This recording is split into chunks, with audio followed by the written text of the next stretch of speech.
అందరికీ నమస్తే. నేను మీ భార్గవి. వెల్కమ్ బ్యాక్ టు అమ్మ చేతి వంట. ఈరోజు వీడియోలో పచ్చి కొబ్బరితో 3 రకాల పచ్చడి రెసిపీస్ని ఎలా చేసుకోవచ్చో చూపిస్తున్నాను. ఈ రెసిపీస్ అన్నంలోకి అయితే అదిరిపోతాయి అన్నమాట. అండ్ బ్రేక్ఫాస్ట్తో కూడా సర్వ్ చేసుకోవచ్చు. చాలా టేస్టీగా ఉంటాయి. డెఫినెట్గా ఈ కాంబినేషన్స్ అయితే తప్పకుండా ట్రై చేయాల్సిందే. ఇంట్లో కూరగాయలు ఏమీ లేకపోయినా, లేదంటే పచ్చి కొబ్బరి ఎక్కువగా ఉన్నా, మీకు వండటానికి టైం కానీ ఓపిక కానీ లేకపోయినా క్విక్ అండ్ ఈజీగా అయిపోయే ఈ పచ్చడి రెసిపీస్ని ట్రై చేసేయచ్చు. ఈ వీడియో చూసాక మీరు కూడా తప్పకుండా ఇంట్లో ట్రై చేయండి. మరి ఇక లేట్ చేయకుండా ఆ రెసిపీస్ ఏంటో చూసేద్దాం. ఫస్ట్ వన్ వచ్చేసి ప్లెయిన్ పచ్చి కొబ్బరి పచ్చడి అనమాట. ఇది ఎలా చేసుకోవాలో చూద్దాం. కొబ్బరి పచ్చడి తయారు చేసుకోవడానికి స్టవ్ మీద ప్యాన్ పెట్టుకుని అందులో 1 టేబుల్ స్పూన్ ఆయిల్ వేసుకోండి. ఆయిల్ హీట్ అయిన తర్వాత 1 టీ స్పూన్ పచ్చిశనగపప్పు, 1 టీ స్పూన్ మినప్పప్పు, 1 టీ స్పూన్ ధనియాలు, 1/2 టీ స్పూన్ జీలకర్ర వేసి లో ఫ్లేమ్లో కొద్దిసేపు ఫ్రై చేయండి. ఇవి లైట్గా వేగిన తర్వాత కారానికి తగినట్టుగా 8 లేదా 10 ఎండుమిర్చి, అలాగే కొంచెం కరివేపాకు వేసి జస్ట్ కొద్దిసేపు ఫ్రై చేయండి. నెక్స్ట్ ఇందులోకి మనం పచ్చి కొబ్బరి వేసుకోవాలండి. నేను ఇక్కడ మీడియం సైజులో ఉండే ఒక కొబ్బరికాయని తీసుకున్నాను. పగల కొట్టేసుకుని ముక్కలుగా చేసి పైన బ్యాక్ సైడ్ ఉండే బ్రౌన్ పార్ట్ని తీసేసాను అనమాట. ఇవి చిన్న ముక్కలుగా కట్ చేసుకుని కప్తో కొలిస్తే 1 కప్పు దాకా పచ్చి కొబ్బరి ముక్కలు వచ్చాయి. వీటిని కొద్దిసేపు ఫ్రై చేసిన తర్వాత ఇందులోకి 1/2 టీ స్పూన్ దాకా పసుపును వేయండి. పసుపు వేసిన తర్వాత 2-3 నిమిషాల పాటు మీడియం ఫ్లేమ్లో ఫ్రై చేస్తే సరిపోతుంది. ఈ పచ్చి కొబ్బరి ముక్కలు వేసిన తర్వాత ఎక్కువసేపు ఫ్రై చేయాల్సిన అవసరం లేదండి. జస్ట్ 2 to 3 మినిట్స్ పాటు ఫ్రై చేసుకుని స్టవ్ ఆఫ్ చేసేసుకుని వీటిని కంప్లీట్గా చల్లారిపోనివ్వండి. ఆ తర్వాత వీటిని మిక్సీ జార్లోకి వేసేసుకుని ఒక 4 వెల్లుల్లి రెబ్బలు, చిన్న ముక్క చింతపండు, రుచికి సరిపడా ఉప్పు వేసి బాగా గ్రైండ్ చేసుకోండి. ఇలా కొద్దిగా కోర్స్గా గ్రైండ్ చేసుకున్న తర్వాత ఇందులోకి ఒక 50 ml అంటే చిన్న గ్లాసులో సగం వాటర్ వేస్తే సరిపోతుంది. ఇలా కొద్దిగా నీళ్లు పోసి పచ్చడిని కొంచెం గట్టిగా రుబ్బుకుని పెట్టుకోవాలన్నమాట. సో ఇలా గ్రైండ్ చేసుకున్న తర్వాత ఈ పచ్చడిని ఒక బౌల్లోకి ట్రాన్స్ఫర్ చేసుకుని కొద్దిగా ఇంగువ వేసి తాలింపు పెట్టుకుంటే టేస్టీ కొబ్బరి పచ్చడి రెడీ అయిపోతుందండి. చాలా టేస్టీగా ఉంటుంది. తప్పకుండా ట్రై చేయండి. నెక్స్ట్ వన్ వచ్చేసి పచ్చి కొబ్బరి పచ్చి మామిడికాయ కాంబినేషన్. చాలా బాగుంటుంది. డెఫినెట్గా ట్రై చేయండి. స్టవ్ మీద ప్యాన్ పెట్టుకుని అందులోకి 1/2 టేబుల్ స్పూన్ దాకా ఆయిల్ వేసుకోండి. ఆయిల్ హీట్ అయ్యాక 1 టీ స్పూన్ దాకా జీలకర్ర, కారానికి తగ్గట్టుగా 10 నుంచి 12 ఎండుమిర్చి వేసి లైట్గా దోరగా ఫ్రై చేయండి. ఇప్పుడు ఇందులోకి 2 రెమ్మల దాకా కరివేపాకు వేసి వేయించండి. నెక్స్ట్ 1/2 టీ స్పూన్ దాకా పసుపు, కొద్దిగా ఇంగువను వేసి ఒకసారి మిక్స్ చేయండి. ఇప్పుడు ఇందులోకి చిన్న ముక్కలుగా కట్ చేసి పెట్టుకున్న పచ్చి కొబ్బరి 1 కప్పు దాకా వేసుకోండి.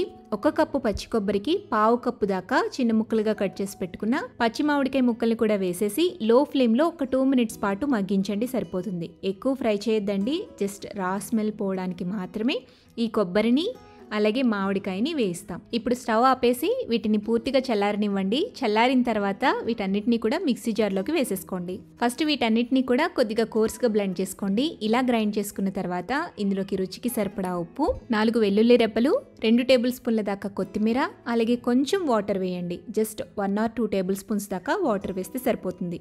ఇవన్నీ వేసి మెత్తగా గ్రైండ్ చేసుకోండి. సో ఇలా ఇక్కడ చూపిస్తున్న విధంగా ఈ కన్సిస్టెన్సీలో కొంచెం గట్టిగానే గ్రైండ్ చేసుకోవాలి. ఇలా గ్రైండ్ చేసుకున్న పచ్చడిని ఒక బౌల్లోకి తీసుకోండి.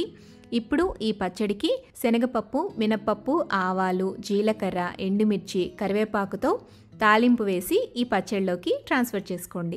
ఈ పచ్చడికి తాలింపు కొంచెం ఎక్కువే పడుతుందండి. సో తాలింపు వేసేసిన తర్వాత అంతా కలిపేసుకుంటే మన టేస్టీ యమ్మీ కొబ్బరి పచ్చి మామిడికాయ పచ్చడి రెడీ అయిపోతుంది. అంతేనండి. పచ్చడి చేసుకోవడం చాలా సులభం అండ్ చిటికలో చేసుకునే పచ్చడి అనమాట.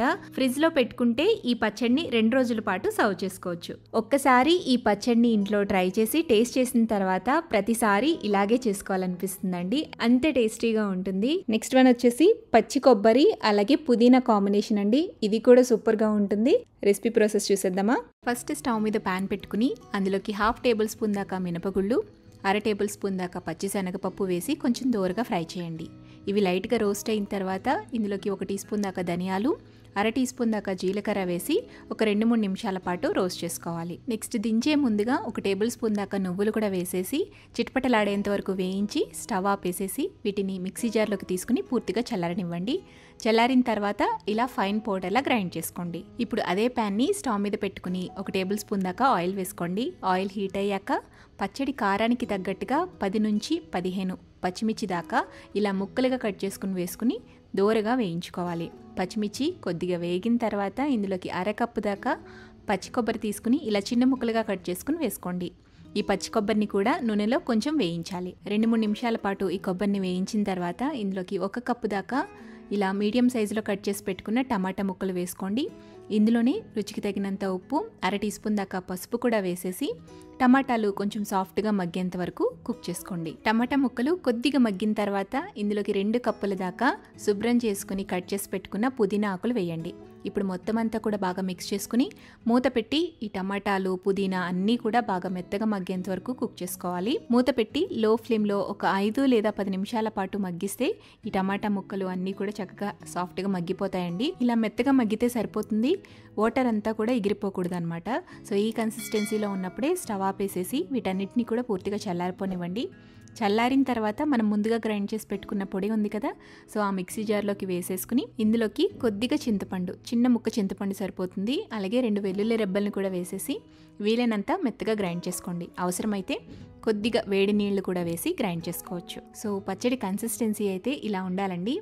ఈ విధంగా గ్రైండ్ చేసుకున్న పచ్చడిని ఒక బౌల్లోకి ట్రాన్స్ఫర్ చేసుకుని ఇందులోకి పోపు వేసుకుని మిక్స్ చేసుకోవాలి. కొద్దిగా నూనెలో ఆవాలు, జీలకర్ర, శనగపప్పు, మినప్పప్పు, ఎండుమిర్చి, కరివేపాకు, అలాగే కొంచెం ఇంగువ, వెల్లుల్లి రెబ్బలు కూడా వేసేసి తాలింపుని వేయించేసి ఈ పచ్చడిలోకి వేసేసుకోండి. ఇలా తాలింపుని ట్రాన్స్ఫర్ చేసేసుకున్న తర్వాత పచ్చడి మొత్తాన్ని కూడా మిక్స్ చేసేసుకుంటే టేస్టీ యమ్మీ పుదీనా కొబ్బరి పచ్చడి రెడీ అయిపోతుంది. చాలా రుచిగా ఉంటుందండి.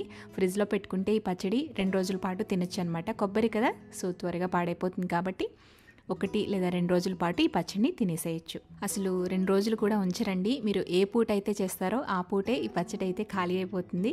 సో పచ్చి కొబ్బరితో ఈ 3 డిఫరెంట్ వెరైటీస్ ఆఫ్ పచ్చడి రెసిపీస్ని మీరు కూడా ఇంట్లో తప్పకుండా ట్రై చేయండి. ట్రై చేసి టేస్ట్ చేసి మీ ఫీడ్బ్యాక్ని నాతో కింద కామెంట్ సెక్షన్లో షేర్ చేయండి. వీడియో నచ్చితే లైక్ చేసి మీ ఫ్రెండ్స్కి, రిలేటివ్స్కి షేర్ చేయండి. మరిన్ని టేస్టీ, సింపుల్, క్విక్ రెసిపీస్ కోసం అమ్మ చేతి వంట ఛానల్ని సబ్స్క్రైబ్ చేయండి.